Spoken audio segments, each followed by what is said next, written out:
शांति। आज 3 मई 2025 के साकार मधुर महावाक्य हैं। मीठे बच्चे, अपने को राज तिलक देने के लायक बनाओ। जितना पढ़ाई पढ़ेंगे, श्रीमत पर चलेंगे तो राज तिलक मिल जाएगा। प्रश्न है आज की मुरली का कि किस स्मृति में रहो तो रावण पने की स्मृति से विस्मृत हो जाएगी। क्या प्रश्न है कि किस स्मृति में रहो तो रावण पने की स्मृति विस्मृत हो जाएगी। उत्तर है इसका कि सदा स्मृति रहे कि हम स्त्री पुरुष नहीं, हम आत्मा हैं। हम बड़े बाबा यानी शिव बाबा से छोटे बाबा यानी ब्रह्मा द्वारा वर्षा ले रहे हैं। यह स्मृति रावणपने की स्मृति को भुला देगी। जबकि स्मृति आई कि हम एक बाप के बच्चे हैं तो रावणपने की स्मृति समाप्त हो जाती है। यह भी पवित्र रहने की बहुत अच्छी युक्ति है, परंतु इसमें मेहनत चाहिए। गीत है आज की मुरली का, तुम्हें पाके हमने जहाँ पा लिया है। ओम शांति। रूहानी बाप बैठ रूहानी बच्चों को समझाते हैं। देखो, सब तिलक यहाँ यानी भ्रकुटी में देते हैं। इस जगह एक तो आत्मा का निवास है, दूसरा फिर राज तिलक भी यहाँ दिया जाता है। यह आत्मा की निशानी तो है। अब आत्मा को बाप का वर्षा चाहिए, स्वर्ग का, विश्व का राज्य तिलक चाहिए। सूर्यवंशी चंद्रवंशी महाराजा महारानी बनने के लिए पढ़ते हैं। यह पढ़ना गोया अपने लिए, अपने को राज तिलक देना है। तुम यहाँ आए ही हो पढ़ने के लिए। आत्मा जो यहाँ निवास करती है वह कहती है, बाबा हम आपसे विश्व का स्वराज अवश्य प्राप्त करेंगे। अपने लिए हर एक को अपना पुरुषार्थ करना है। कहते हैं, बाबा हम ऐसे सबूत बनकर दिखाएंगे। आप हमारे चरण को देखते रहना कि कैसे चलते हैं। आप भी जान सकते हो हम अपने को राज तिलक देने लायक बने हैं या नहीं। तुम बच्चों को बाप का सपूत बनकर दिखाना है। बाबा हम आपका नाम जरूर वाला करेंगे। हम आपके मददगार अपने मददगार बन भारत पर अपना राज्य करेंगे। भारतवासी कहते हैं ना, हमारा राज्य है, परंतु उन विचारों को पता नहीं है कि अभी हम विषय वैतरणी नदी में पड़े हैं। हम आत्मा का राज्य तो है नहीं, अभी तो अपना उल्टी लकड़ी पड़ी है। आत्मा तो अभी उल्टी लटकी पड़ी है, खाने को भी नहीं मिलता है। जब ऐसी हालत होती है तब बाबा कहते हैं, अब तो हमारे बच्चों को खाने के लिए भी नहीं मिलता है। अब हम जाकर उन्हों को राजयोग सिखाऊंगा। तो बाप आते हैं राजयोग सिखाने। बेहद के बाप को याद करते हैं। वह है ही नई दुनिया रचने वाला। बाप पतित पावन भी है, वह ज्ञान का सागर भी है। यह शिवाय तुम्हारे और कोई की बुद्धि में नहीं है। यह सिर्फ तुम बच्चे जानते हो। बरोबर हमारा बाबा ज्ञान का सागर, सुख का सागर।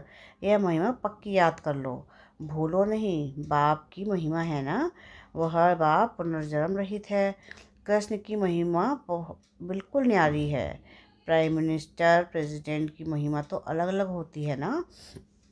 बाप कहते हैं कि मुझे भी इस ड्रामा में ऊंच से ऊंच पार्ट मिला हुआ है। ड्रामा में एक्टर्स को मालूम होना चाहिए ना कि बेहद का ड्रामा है, इनकी आयु कितनी है।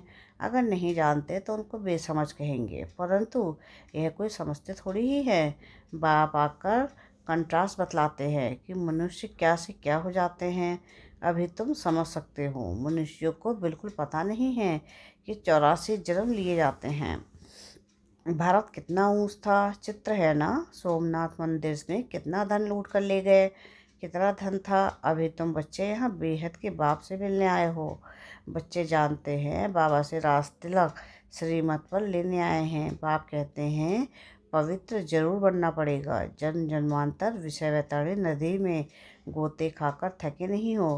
कहते भी हैं कि हम पापी हैं। तुम निर्गुणहारे में कोई गुण नहीं, तो जरूर कभी गुण थे जो अब नहीं हैं। अभी तुम समझ गए हो कि हम विश्व के मालिक सर्वगुण संपन्न थे। अभी कोई गुण नहीं रहा है। यह भी बाप समझाते हैं। बच्चों का रचयिता है ही बाप, तो बाप को ही तरस पड़ता है सभी बच्चों पर। बाप कहते हैं, मेरा भी ड्रामा में यह पार्ट है। कितने तम प्रधान बन गए हैं। झूठ पाप झगड़ा क्या क्या लगा पड़ा है।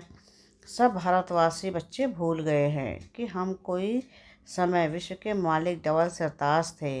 बाप उन्हें स्मृति दिलाते हैं, तुम विश्व के मालिक थे, फिर तुम 84 जन्म लेते आए हो। तुम अपने 84 जन्मों को भूल गए हो। वंडर है, 84 के बदले 84 लाख जन्म लगा दिए हैं, फिर कल्प की आयु भी लाखों वर्ष कह देते हो। घोर अंधियारे में है ना, कितनी झूठ है। भारत ही सचखंड था, भारत ही झूठखंड है। झूठखंड किसने बनाया, सचखंड किसने बनाया, यह किसी को पता नहीं। रावण को बिल्कुल ही जानते नहीं। भक्त लोग रावण को जलाते हैं। कोई रिलीजियस आदमी हो, उनको तुम बताओ कि मनुष्य यह क्या क्या करते हैं। सतयुग जिसको हेवन पैराडाइज कहते हैं, वह शैतान रावण कहाँ से आया। हेल के मनुष्य वहाँ हो कैसे सकते। तो समझेंगे यह तो बरोबर भूल है। तुम रावण राज्य के चित्र पर समझा सकते हो, तुम राम राज्य के चित्र पर समझा सकते हो, इसमें रावण कहाँ से आया। तुम समझाते भी हो परंतु समझते नहीं। कोई विरला निकालते हैं कि तुम कितने थोड़े हो, सो भी आगे चल देखना है कितने ठहरते हैं। तो बाबा ने समझाया कि बाबा की आत्मा आत्मा की छोटी निशानी भी यहाँ ही दिखाते हैं। बड़ी निशानी है राज तिलक। अभी बाप आया हुआ है, अपने को बड़ा तिलक कैसे देना है, तुम स्वराज्य कैसे प्राप्त कर सकते हो, वह रास्ता बताते हैं। उसका नाम रख दिया है राजयोग। सिखलाने वाला है बाप। श्री कृष्ण थोड़ी ही बाप हो सकता है, वह तो बच्चा है। फिर राधे के साथ स्वयंवर होता है, तब एक बच्चा होगा। बाकी श्री कृष्ण को इतनी रानियां आदि दे दी हैं, यह तो झूठ है ना। परंतु यह भी ड्रामा में नूत है। ऐसी बातें फिर भी सुनेंगे। अभी तुम बच्चों को बुद्धि में है कैसे कैसे हम आत्माएं ऊपर से आती हैं पाठ बजाने, एक शरीर छोड़ दूसरा लेती हैं। यह तो बहुत सहज है ना। बच्चा पैदा हुआ, उनको सिखलाते हैं कि यह बोलो, तो सिखलाने से सीख जाता है। तुमको क्या बाबा क्या सिखलाते हैं, सिर्फ कहते हैं बाप और वर्षे को याद करो। तुम गाते भी हो, तुम माता पिता हम बालक तेरे। आत्मा गाती है ना, बरोबर सुख घनेरे मिलते हैं। तुम बच्चे जानते हो कि शिव बाबा हमको पढ़ा रहे हैं। यहाँ तुम शिव बाबा के पास आए हो। भागीरथी तो मनुष्य का रथ है ना, इसमें परमपिता परमात्मा विराजमान होते हैं। परंतु रथ का नाम क्या है, अभी तुम जानते हो। नाम है ब्रह्मा, क्योंकि ब्रह्मा द्वारा ब्राह्मण रचते हैं ना। पहले होते ही है ब्राह्मण चोटी, फिर देवता। पहले तो ब्राह्मण चाहिए, इसलिए विराट रूप भी दिखाया है। तुम ब्राह्मण ही फिर देवता बनते हो। वह बहुत अच्छी रीति समझाते हैं, फिर भी भूल जाते हैं। बाप कहते हैं बच्चे सदा स्मृति रखो कि हम स्त्री पुरुष नहीं, हम आत्मा हैं। हम बड़े बाबा यानी शिव बाबा से छोटे बाबा यानी ब्रह्मा द्वारा वर्षा ले रहे हैं। तो रावण पन्ने की स्मृति विस्मृत हो जाएगी। यह पवित्र रहने की बहुत अच्छी युक्ति है। बाबा के पास बहुत जोड़े आते हैं, दोनों ही कहते हैं बाबा। जबकि स्मृति आई है कि हम एक बाबा के बच्चे हैं, तो फिर रावण पन्ने की स्मृति विस्मृत हो जानी चाहिए। इसमें मेहनत चाहिए, मेहनत बगैर तो कुछ चल ना सके। हम बाबा के बने हैं, उनको ही याद करते हैं। बाप भी कहते हैं कि मुझे याद करो तो विकर्म विनाश होंगे। 84 जन्मों की कहानी भी बिल्कुल सहज है, बाकी मेहनत है बाप को याद करने में। बाप कहते हैं कम से कम पुरुषार्थ कर 8 घंटा तो याद करो। एक घड़ी आधी घड़ी क्लास में आओ तो स्मृति आएगी। बाप हमको यह पढ़ाते हैं। अभी तुम बाप के सम्मुख हो ना। बाप बच्चे बच्चे कह समझाते हैं, तुम बच्चे सुनते हो। बाप कहते हैं हियर नो इविल और सी नो इविल। यह भी अभी की बात है। अभी तुम बच्चे जानते हो कि हम ज्ञान सागर के पास सम्मुख आए हैं। ज्ञान सागर बाप तुमको सारी सृष्टि का ज्ञान सुना रहे हैं। फिर कोई उठाए ना उठाए वो तो उनके ऊपर है। बाप आकर अभी हमको ज्ञान दे रहे हैं। हम अभी राजयोग सीखते हैं। फिर कोई भी शास्त्र आदि भक्ति का अंश नहीं रहेगा। भक्ति मार्ग में ज्ञान रिंचक मात्र नहीं, ज्ञान मार्ग में भी भक्ति रिंचक मात्र नहीं। ज्ञान सागर जब आए तब वह ज्ञान सुनाए। उनका ज्ञान है ही सदगति के लिए। सदगति दाता है ही एक, जिसको ही भगवान कहा जाता है। सब एक ही पतित पावन को बुलाते हैं, फिर दूसरा कोई हो कैसे सकता। अभी बाप द्वारा तुम बच्चे सच्ची बातें सुन रहे हो। बाप ने सुनाया बच्चे मैं तुमको कितना साहूकार बना कर गया था। 5,000 वर्ष की बात है, तुम डबल सिरताज थे। पवित्रता का भी ताज था। फिर जब रावण राज्य होता है तब तुम पुजारी बन जाते हो। अब बाप पढ़ाने आए हैं तो उनकी श्रीमत पर चलना है, औरों को भी समझाना है। बाप कहते हैं मुझे यह शरीर लोल लेना पड़ता है, महिमा सारी उस एक की ही है। मैं तो उनका रथ हूँ, बैल नहीं हूँ। बलिहारी सारी तुम्हारी है। बाबा तुमको सुनाते हैं कि मैं बीच में सुन लेता हूँ, मुझ अकेले को कैसे सुनाएंगे। तुमको सुनाते हैं, मैं भी सुन लेता हूँ। यह भी पुरुषार्थी स्टूडेंट हो, तुम भी स्टूडेंट हो, यह भी पढ़ते हैं, बाप की याद में रहते हैं, कितनी खुशी में रहते हैं। लक्ष्मी नारायण को देख खुशी होती है। हम यह बनने वाले हैं। तुम यहाँ आए ही हो स्वर्ग के प्रिंस प्रिंसेस बनने। राजयोग है ना, एम ऑब्जेक्ट भी है, पढ़ाने वाला भी बैठा है। अभी इतनी खुशी क्यों नहीं होती है? अंदर में बहुत खुशी होनी चाहिए। बाबा से हम कल्प कल्प वर्षा लेते हैं। यहाँ ज्ञान सागर के पास आते हैं। पानी की तो बात ही नहीं है, यह तो बाप सम्मुख समझा रहे हैं। यह भी तुम भी यह देवता बनने के लिए पढ़ रहे हो। बच्चों को बहुत खुशी होनी चाहिए। अभी हम जाते हैं अपने घर। अब जो जितना पढ़ेंगे उतना ऊंच पद पाएंगे। हर एक को अपना पुरुषार्थ करना है। दिल होर यानी दिल शिकस्त मत बनो, बहुत बड़ी लॉटरी है। समझते हुए भी फिर आश्चर्यवद भगंती हो, पढ़ाई को छोड़ देते हैं। माया कितनी प्रबल है। अच्छा, मीठे मीठे से गिले बच्चों प्रति माता पिता बाप दादा का याद प्यार और गुड मॉर्निंग। रूहानी बाप की रूहानी बच्चों को नमस्ते।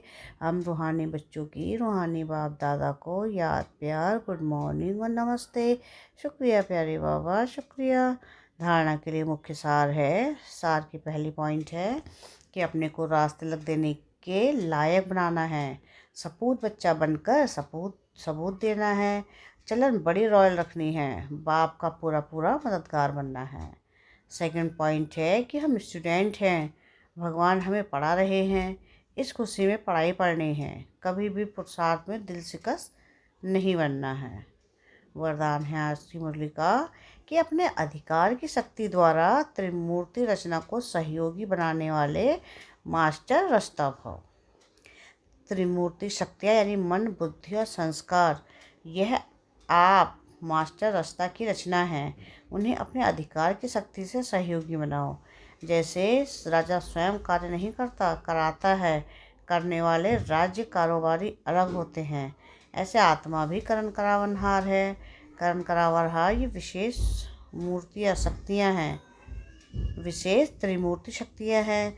तो मास्टर रचयिता के वरदान को स्मृति में रख त्रिमूर्ति शक्तियों को और साकार कर्मेंद्रियों को सही रास्ते पर चलाओ। स्लोगन है आज की मुरली का, अव्यक्त पालना के वरदान का अधिकार लेने के लिए स्पष्टवादी बनो। अव्यक्त इशारे हैं कि रूहानी रॉयल्टी और प्योरिटी की पर्सनैलिटी धारण करो। पवित्रता सिर्फ ब्रह्मचर्य नहीं, वह तो फाउंडेशन है, लेकिन साथ में और 4 भी हैं। क्रोध और सभी साथी जो है उन महाभूतों का त्याग, साथ साथ उनके भी जो बाल बच्चे छोटे छोटे अंश मात्र वंश मात्र है उनका भी त्याग करो। तब कहेंगे प्योरिटी की रूहानी रॉयल्टी धारण की है। अच्छा, ओम शांति।